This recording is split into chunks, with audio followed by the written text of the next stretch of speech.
M Kumar mathematics classes.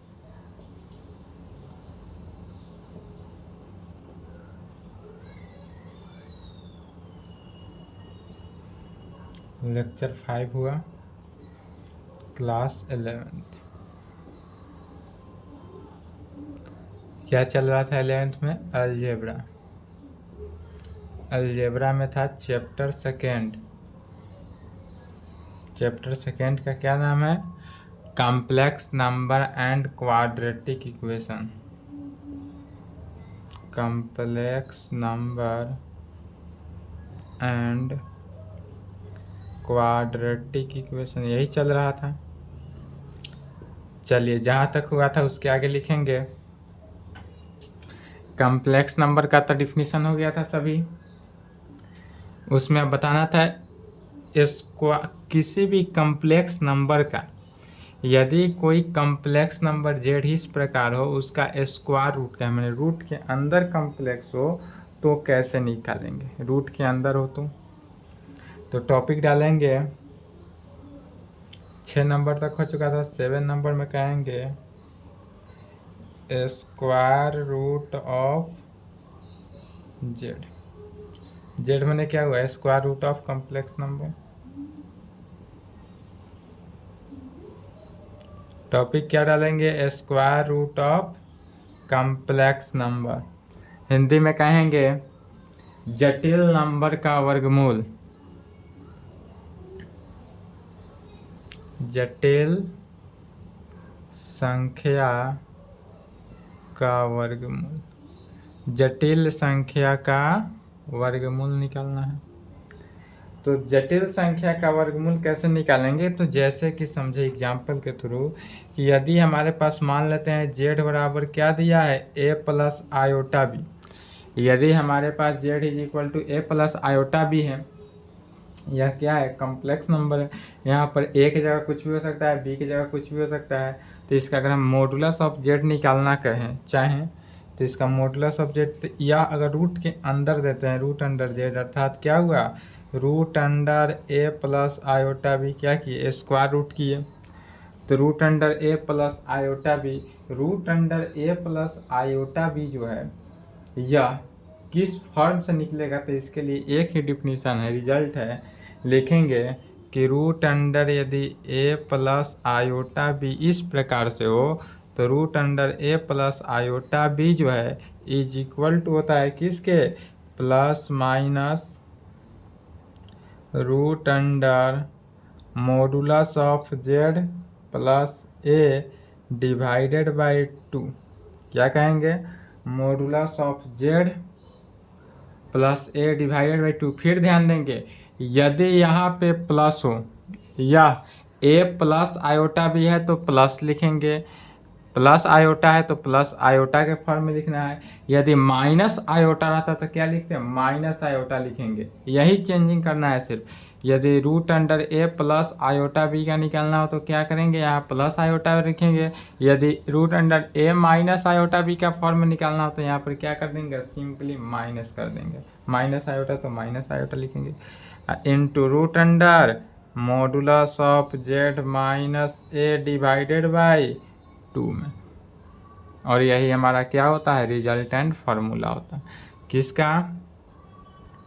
Root under A plus iota B is equal to root under A plus iota b मैंने square root of complex number का। किसी भी complex number का square root इसी प्रकार निकलता है। चलिए यहाँ तक लिखे तो यहाँ तक फास्ट लिखेंगे।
चलिए लिख लिए, नहीं लिखें तो वीडियो रोक लेंगे।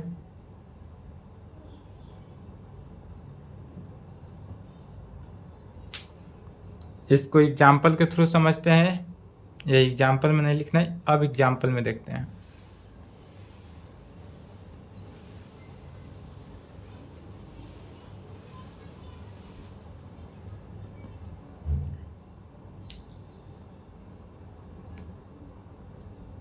एग्जाम्पल में लिखेंगे जैसा कि यदि मान लेते हैं हमारे पास z is equal to 7 minus 24 iota दिया। मान लेते हैं एग्जाम्पल में क्या ले लेते हैं 7 माइनस 24 आयोटा। तो सबसे पहले इससे क्या करेंगे, a का वैल्यू निकालेंगे। a यहाँ पर क्या है, a इज इक्वल टू 7 है एंड b का वैल्यू क्या है, तो b माइनस 24 है। a का वैल्यू 7 है और b का वैल्यू माइनस 24 है। तब इससे क्या करेंगे, मॉडुलस ऑफ जेड निकालते हैं। मॉडुलस ऑफ जेड कैसे निकालते हैं, तो मॉडुलस ऑफ जेड निकालने का formula root under A square plus B square, पिछले लेक्चर से, लेक्चर 4 से।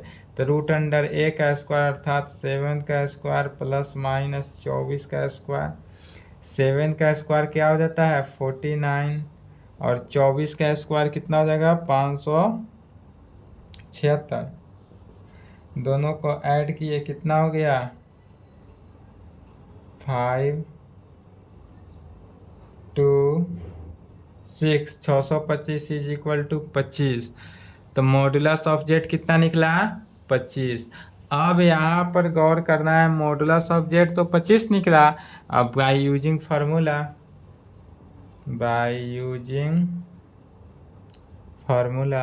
फार्मूला क्या है, यदि रूट अंडर ए प्लस आयोटा बी का हो तो यह करते हैं, लेकिन यह किस फॉर्म में है, तो रूट एंड यह जो है ए माइनस आयोटा बी के फॉर्म में है। क्योंकि बीच में माइनस है तो किसका फॉर्मूला लिखेंगे, माइनस का। तो root under A minus iota B is equal to क्या हुआ, plus minus root under modulus of Z plus A divided by 2। अब यहाँ प्लस होता है तो प्लस लिखते हैं, माइनस होता है तो माइनस लिखते हैं। तो minus iota into root under modulus of Z minus A divided by 2। क्या करते हैं, यदि प्लस हो तो प्लस लिखेंगे, माइनस हो तो माइनस लिखते हैं ऑलवेज। इसलिए रूट अंडर ए की जगह पर क्या है 7 minus 24 iota is equal to plus minus root under modulus of Z कितना निकला 25 प्लस ए का value 7 divided by 2 minus iota root under 25 minus 7 divided by 2 is equal to plus minus root under जो add किए तो 32/2 minus iota root under minus कर दिए 18/2 is equal to plus minus 16 minus 9 iota root under 16 minus iota root under 9 is equal to क्या हो गया plus minus 4 minus 3 iota, यही answer. तो किसी भी स्क्वायर रूट का किसी भी कॉम्प्लेक्स नंबर का स्क्वायर रूट निकाल सकते हैं। चलिए यहाँ तक लिखे तो इसी प्रकार से कोई भी क्वेश्चन दे उस क्वेश्चन में क्या करना है स्क्वायर रूट को निकाल देना है, सिंप्लीफाई करना है, हो जाएगा।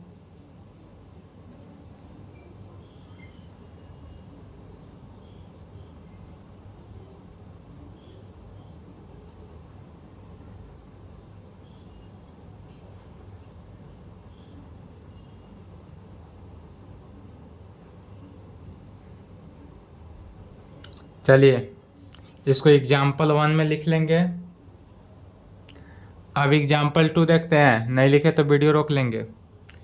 एग्जाम्पल 2 में यदि हम मान लेते हैं कि हमारे पास z बराबर सिर्फ आयोटा दिया हूँ।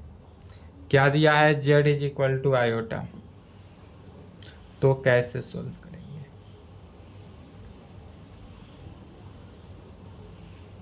यदि Z is equal to only for iota दिया जाए तो इसमें कुछ नहीं करेंगे, इसी को लिख सकते हैं Z is equal to 0 plus iota into 1।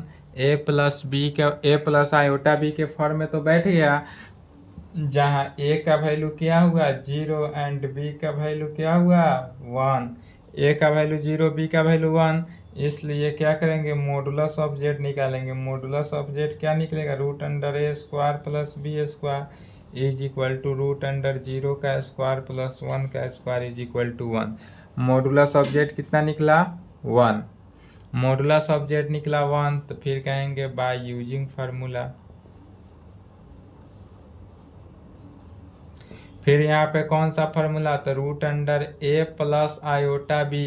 Root under A plus iota B का फार्मूला क्या होता है? ये क्या होता है? Plus minus root under modulus of Z plus A divided by 2।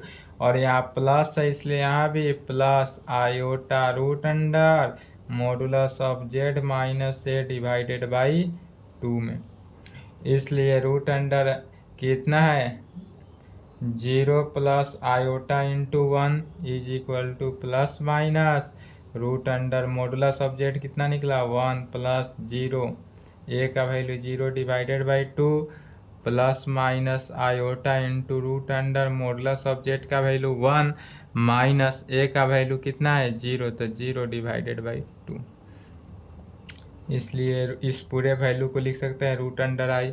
तो रूट अंडर आई का वैल्यू क्या निकलेगा? Plus minus root under 1/2 plus minus iota root under 1/2। इसको भी सोल्व किया तो रूट अंडर 1/2 रूट अंडर 1/2।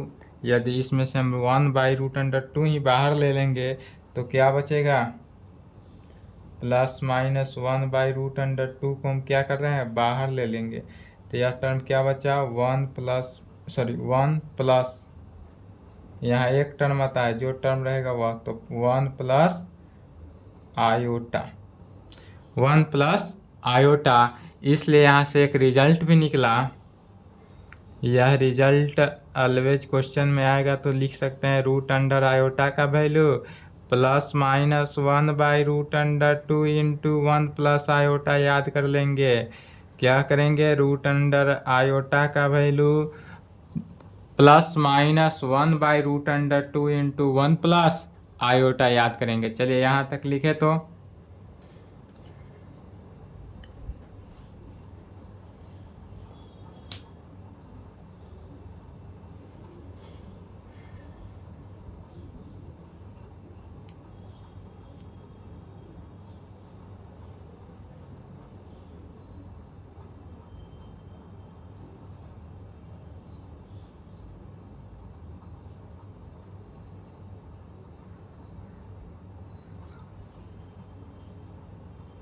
चलिए लिख लिए, नहीं लिखे तो वीडियो रोक ले,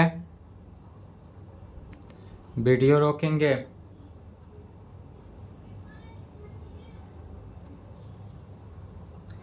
अब सिंप्लीफाई ऐसा ही करना है, इसमें भी कोई चेंजिंग नहीं करना है। क्या करना है? एग्जाम्पल नंबर तीसरा लिखना है। तीसरा एग्जाम्पल में क्या लिखना है कि जेड बराबर माइनस आयोटा हो तो क्या करेंगे? तो माइनस आयोटा हो तो वहाँ पर कुछ नहीं करेंगे, 0 माइनस आयोटा इंटू 1 करेंगे। तो ए का वैल्यू तो 0 हुआ, लेकिन बी का वैल्यू कितना हो जाएगा? -1। B is equal to -1। तो इसलिए जे मॉडुलस ऑफ जेड निकालेंगे तो यहाँ पर क्या हो गया? -1 का स्क्वायर, तो 1 ही हुआ। मॉडुलस ऑफ जेड भी क्या निकलेगा? 1 ही निकला। इसलिए अब इसमें बाय यूजिंग फार्मूला किसको यूज करेंगे? तो ए माइनस आयोटा बी को यूज करेंगे। तो ए माइनस आयोटा बी का formula plus minus root under modulus of Z plus A divided by 2 minus iota into root under modulus of Z minus A by 2 को use करना है। तो यही हुआ। यहाँ पर क्या हुआ? 0 minus iota into 1 is equal to plus minus 1 plus 0, A का वैल्यू 0/2। यहाँ पर सिर्फ क्या हो गया? Minus iota. इसमें भी क्या हुआ? माइनस। यह माइनस आयोटा का वैल्यू निकलेगा, तो 1 माइनस आयोटा, तो इसलिए माइनस आयोटा का वैल्यू क्या निकला, +-1/√2 इंटू 1 माइनस आयोटा। इसको भी लिखेंगे तीसरा एग्जाम्पल को। यदि रूट अंडर आयोटा हो तो क्या निकला था, +-1/√2 1 प्लस आयोटा, और यदि रूट अंडर माइनस आयोटा हो तो क्या निकलेगा, +-1/√2 1 माइनस आयोटा निकलेगा। चलिए यह वैल्यू यहाँ तक लिखे, तो इसके आगे चलते हैं।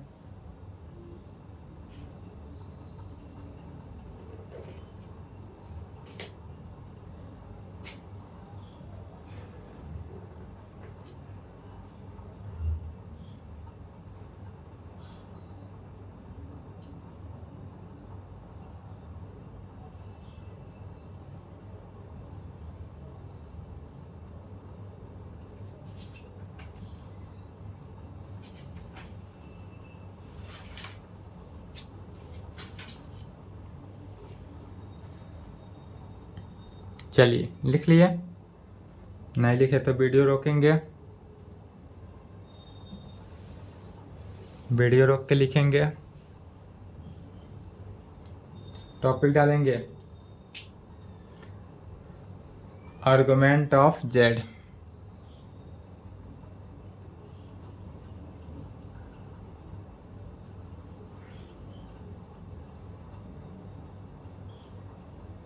क्या कहेंगे, आर्गुमेंट ऑफ जेड।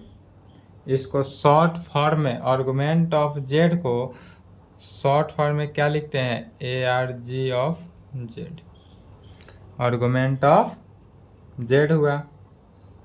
या इसी को और दूसरा नाम क्या दे सकते हैं, एम्पलीट्यूड ऑफ जेड कहते हैं, amplitude of Z. Argument of Z कहें या एम्पलीट्यूड ऑफ जेड कहें, एम्पलीट्यूड ऑफ जेड को शॉर्ट फॉर्म में क्या कहते हैं, AMP into Z.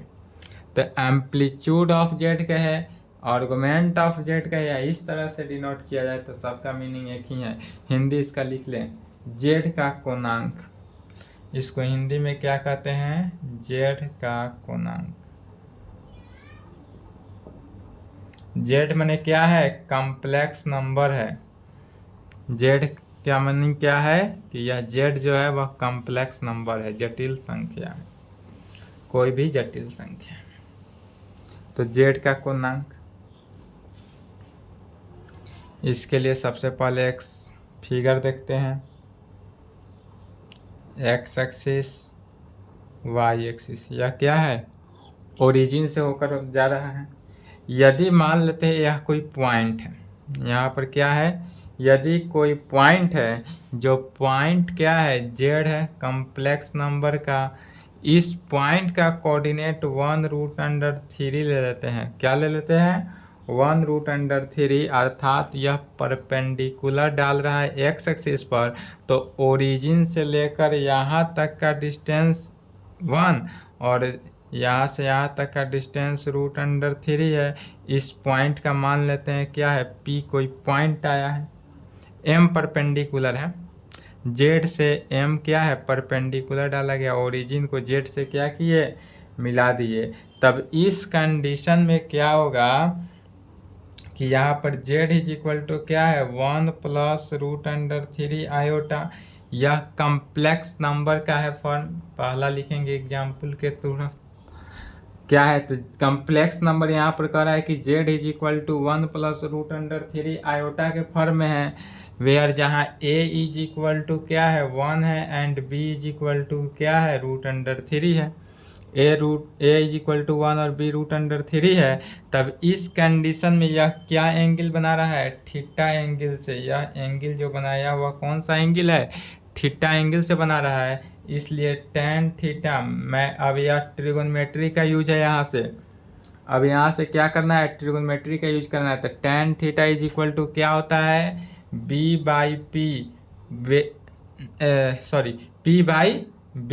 tan theta is equal to क्या होता है, P/B, परपेंडिकुलर बाई बेस। तो इसके सामने परपेंडिकुलर क्या हुआ, √3, अर्थात tan theta is equal to क्या हुआ, √3 डिवाइडेड बाई बेस। बेस क्या है, 1 हुआ। या एक लाइन लिख सकते हैं कि P क्या है, यहाँ से लिखेंगे P का वैल्यू P या perpendicular ZM divided by base क्या है OM। तो ZM का वैल्यू √3 डिवाइडेड बाई 1, OM का वैल्यू क्या आया है 1। अर्थात इस कंडीशन से tan थीटा हमारा क्या निकला √3। tan थीटा √3 निकला। अब tan थीटा √3 निकला तो √3 किसका वैल्यू होता है tan 60 का। ट्रिगोनमेट्री का यूज ऑलवेज होगा ही, इसलिए ट्रिगोनमेट्री समाप्त है। tan theta is equal to क्या हुआ √3 को क्या कहते हैं tan 60 डिग्री। लेकिन अब tan 60 डिग्री ना लिखकर क्या करेंगे, ऑलवेज क्वेश्चन में क्या करेंगे रेडियन में लिखेंगे। तो 60 डिग्री को रेडियन में क्या कहते हैं π/3, तो tan π/3 लिखेंगे। डिग्री को क्या किए रेडियन में कन्वर्ट किए। तब इस कंडीशन से थीटा का वैल्यू यहाँ से क्या निकला π/3।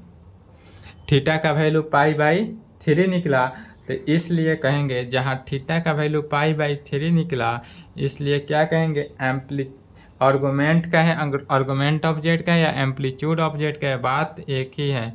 यदि आर्गुमेंट ऑफ जेड कहें या इसी को सिंप्लीफाइड मूड में ARG ऑफ जेड कहें तो भी क्या है बात एक ही है। अर्थात हिंदी में क्या कहेंगे जेड का कोणांक। यदि जेड का कोणांक निकालना का है तो इस मेथड से निकालना है। या किस मेथड के लिए है जेड का कोणांक निकालने के लिए। तो एम्पलीट्यूड ऑफ जेड अर्थात जेड का कोणांक जब निकलेगा तो वह किसके इक्वल हो गया इज इक्वल टू कोण ZOX, एक्स एक्सिस के लॉन्ग, तो ZOX कह सकते हैं या कोण ZOM में कह सकते हैं।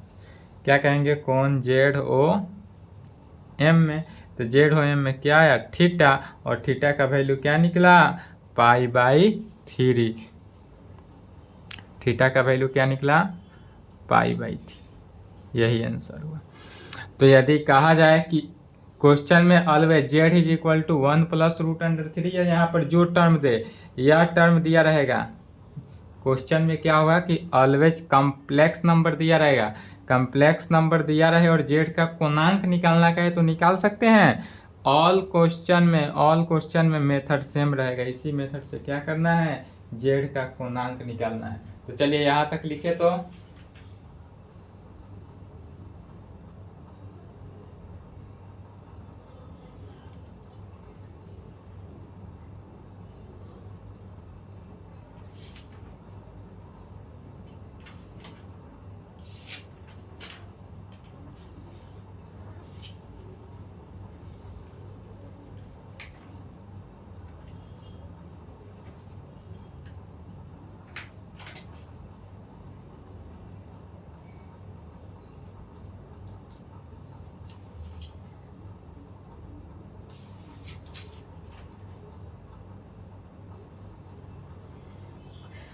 चलिए लिख लिए, नहीं लिखे तो वीडियो रोक के लिखे, 4 एग्जाम्पल होगा इस पे। चलिए वीडियो रोक लें।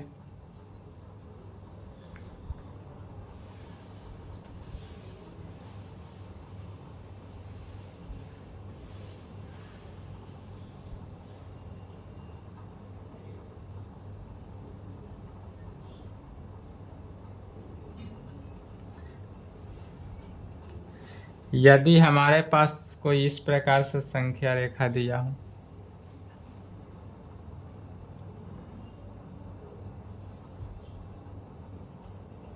यदि x एक्सिस हो, y एक्सिस हो, x डैश हो, y डैश हो, इस प्रकार से, यह तो ओरिजिन ही है। यदि x कोऑर्डिनेट जो है पहला, यदि -1 + √3 आयोटा दे दें, क्या हो जेड का कम्प्लेक्स नंबर -1 + √3 आयोटा दे, अर्थात एक्स एक्सिस जो होगा वह क्या है सेकेंड क्वाड्रेंट में है। तो इस क्वाड्रेंट में आया, यहाँ पे कोई कम्प्लेक्स नंबर इस प्रकार से हुआ ZM क्या एंगल बनाएगा थीटा एंगल के साथ, और जेड का जो कोऑर्डिनेट है यह क्या हुआ -1 √3। एक्स एक्सिस क्या है निगेटिव है -1 पे, और वाई एक्सिस पॉजिटिव में दिया जाए तो यहाँ पर क्या है ए का वैल्यू -1 एंड बी का वैल्यू √3 तो रहा ही। यह वैल्यू तो रहा ही। अब इस वैल्यू से क्या करते हैं, टेन थीटा ही निकालना है ऑलवेज। तो टेन थीटा निकालेंगे तो क्या होगा, tan theta is equal to base by, यह यहाँ से यहाँ तक का वैल्यू -1 हुआ, यह वैल्यू √3 हुआ। चूंकि एक्स एक्सिस पर क्या कर रहा है, ए पॉइंट जो ए एक्स एक्सिस है, बी क्या है वाई एक्सिस है, तो एक्स एक्सिस क्या है -1 और वाई एक्सिस √3। तो ए पर -1 है, अर्थात टेन थीटा क्या होता है, परपेंडिकुलर बाई बेस। परपेंडिकुलर क्या है, तो Z M by base O M, always यही आएगा। यह वैल्यू क्या किसके इक्वल हुआ, √3 -1 के। किसके इक्वल आया, तो √3 -1 के इक्वल आया। अर्थात यह कह सकते हैं कि टेन थीटा का जो वैल्यू है, tan theta is equal to -√3 के इक्वल आया। टेन थीटा किसके इक्वल आया, -√3 के। अब टेन -√3 का वैल्यू क्या होता है, टेन -√3 का वैल्यू क्या होता है, तो माइनस को छोड़ देंगे, पहले क्या वैल्यू निकालेंगे, tan theta is equal to -√3 किसका वैल्यू, टेन 60 का, टेन 60 को π/3 कहेंगे। अब यह चूंकि सेकेंड क्वाड्रेंट में है, ध्यान देंगे सेकेंड क्वाड्रेंट में है, इसलिए सेकेंड क्वाड्रेंट में टेन क्या होता है, निगेटिव होता है, इसलिए टेन 120 का वैल्यू आया। यह किसके वैल्यू के इक्वल आएगा, पाई माइनस, डायरेक्ट इसको लिख सकते हैं टेन पाई माइनस थीटा, तो पाई माइनस √3 का वैल्यू क्या है, π/6 3। टेन 30 डिग्री, टेन 60 डिग्री का वैल्यू, टेन 60 को π/3 किए, तो पाई माइनस थीटा, चूंकि सेकेंड क्वाड्रेंट में इसलिए π/3। इसी को सोल्व करेंगे तो निगेटिव हटाने के लिए सेकेंड क्वाड्रेंट में तो पाई माइनस किए, तो ये किसके बराबर आ गया, टेन 2π/3 के इक्वल। यह किसके इक्वल आया, तो tan theta is equal to tan 2π/3 के इक्वल। इसलिए यहाँ से थीटा का वैल्यू क्या हुआ, 2π/3। थीटा इज इक्वल टू 2π/3 आया। अब थीटा का वैल्यू 2π/3 आ गया, इसलिए argument of Z is equal to क्या होगा, तो कौन जेड हो एम में, चलिए यहाँ तक लिखे, तो कौन जेड हो m is equal to theta is equal to 2π/3 answer. चलिए यहाँ तक फास्ट लिखे, वीडियो रोक कर।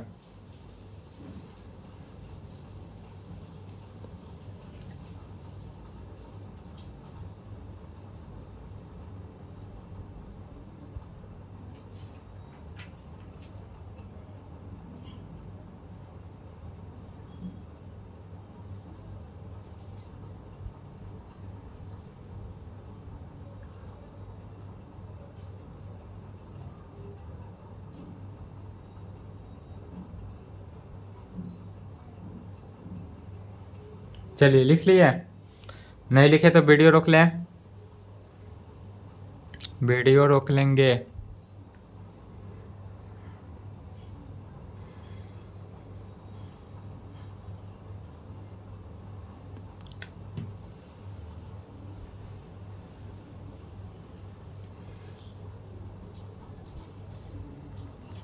तीसरा एग्जाम्पल देखेंगे। तीसरा में क्या करेंगे, यदि हम z is equal to -1 -√3 iota ले लेते हैं, क्या कर रहा है, सभी टर्म को निगेटिव में लेंगे। तो इसका फिगर सबसे पहले समझेंगे, फिगर समझना है, x axis, y axis, x dash axis, y dash axis. इसमें क्या है, x एक्सिस भी निगेटिव है, y एक्सिस भी निगेटिव है, तो यह थर्ड क्वाड्रेंट में आएगा। तो यह पॉइंट जो बना, यह z पॉइंट मान लेते हैं, जिसका कोऑर्डिनेट क्या हुआ, -1 -√3। इस पॉइंट को m मान लिए, यह तो ओरिजिन है ही। तो यह जो पॉइंट हुआ -1 -√3 थर्ड क्वाड्रेंट में, चूंकि O से M का डिस्टेंस भी -1 और M से Z का भी डिस्टेंस कितना हो गया, -√3, क्योंकि यह दोनों के दोनों क्या है, निगेटिव टर्म है। तो निगेटिव टर्म किस टर्म में आया, थर्ड क्वाड्रेंट में आया। इसलिए अब फिर यहाँ पर देखेंगे थर्ड क्वाड्रेंट में आने के बाद अब क्या लिए,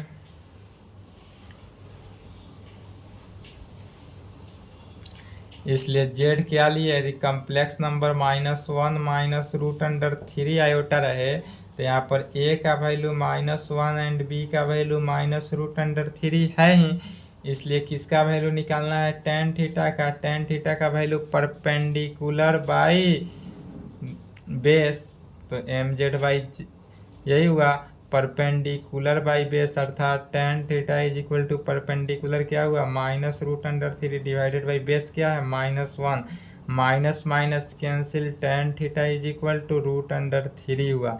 तो रूट अंडर 3 क्या है, पॉजिटिव है।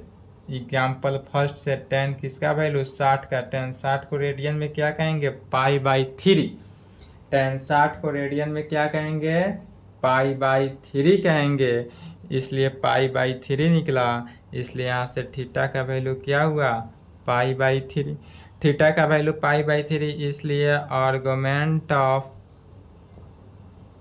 जेड, तो आर्गुमेंट ऑफ जेड निकालना है तो क्या कहेंगे कौन जेड ओ एम में, कौन Z O M is equal to क्या हुआ थीटा, और थीटा का वैल्यू π/3, यही आंसर। चलिए यहाँ तक लिखे तो इसको वीडियो रोककर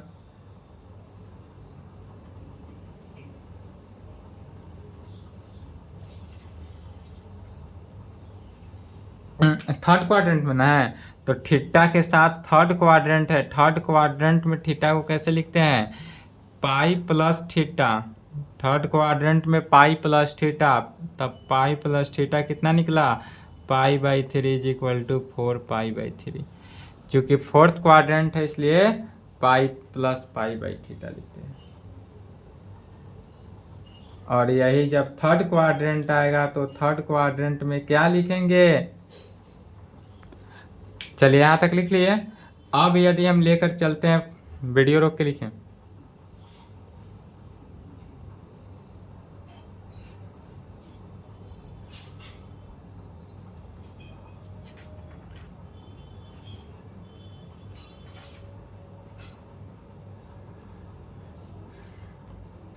अब यदि जेड का वैल्यू हम Z is equal to 1 minus root under 3 iota लेते हैं तो उस केस का फिगर क्या होगा कि फोर्थ क्वाड्रेंट में चला जाएगा। यदि यह एक्स एक्सिस इस प्रकार हो, Y axis X dash Y dash, तो यहाँ पर जेड आ जाएगा।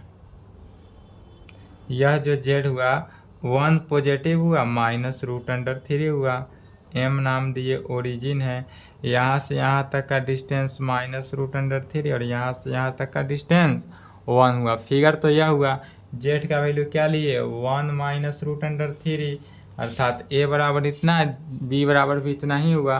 तो अब इसमें भी क्या करेंगे, थीटा का value minus root under 3 divided by 1, तो थीटा इज इक्वल टू क्या निकलेगा minus root under 3, tan theta is equal to minus root under 3, अर्थात tan theta is equal to minus root under 3। अब माइनस रूट अंडर 3 है, but यह किस quadrant में है सो समझेंगे, क्योंकि यह फोर्थ क्वाड्रेंट में है। तो फोर्थ क्वाड्रेंट में होने के लिए क्या करते हैं 360 माइनस थीटा अर्थात 2π-θ लिखते हैं।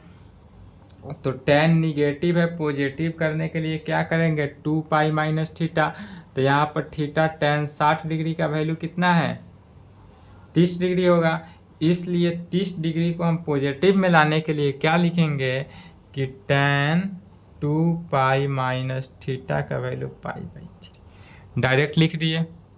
तो यह 2π-3/2 अर्थात tan theta is equal to tan 5π/3 solve किए तो, इसलिए यहाँ से थीटा का वैल्यू क्या निकला 5π/3। अब थीटा का वैल्यू 5π/3 निकल गया, इसलिए कहेंगे आर्गुमेंट ऑफ जेड, माने जेड का कोणांक जो है क्या निकला कोण जेड हो एम, और जेड हो एम जो है क्या निकला है यही एंगल है थीटा, थीटा एंगल कितना निकला 5π/3, यही आंसर 5π/3। फिर यही क्या हुआ, आंसर हुआ। चलिए यहाँ तक लिखे, क्योंकि क्लास छोड़ने का टाइम हो गया है। आज की क्लास को यहीं तक स्टॉप कर रहे हैं। इसमें अभी कुछ और बताना है, इसको फिर नेक्स्ट क्लास में नोट पॉइंट है, इस पूरे रिजल्ट पे नोट पॉइंट है, वह नेक्स्ट क्लास में लिखाया जाएगा। आज के लिए क्लास को यहीं पे समाप्त करते हैं, यहाँ तक कंप्लीट करें।